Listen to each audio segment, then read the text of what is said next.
How to delete TikTok account permanently. Stick to the end of this video and I'll share with you an app that makes you money completely passively. There are two options to delete TikTok.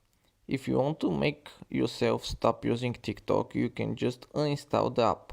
In this case, your account will be visible and you can always download the app again and log in to your account.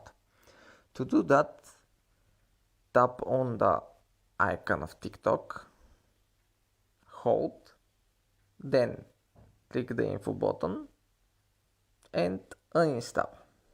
To delete the whole TikTok account, we open the app, we select our profile, here tap on the right top corner, the three lines, then settings and privacy, now manage account, and here the last delete account.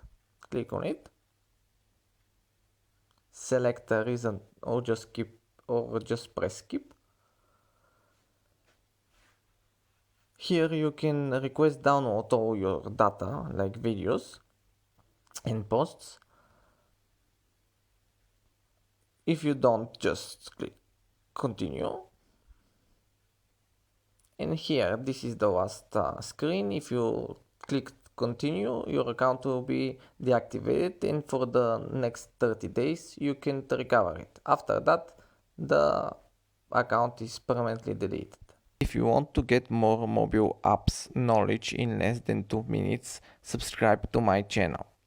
I will give you 3 seconds to do that and then I will share with you the app I mentioned at the beginning of this video. To get some cash completely effortlessly, tap on the link at the top of this video.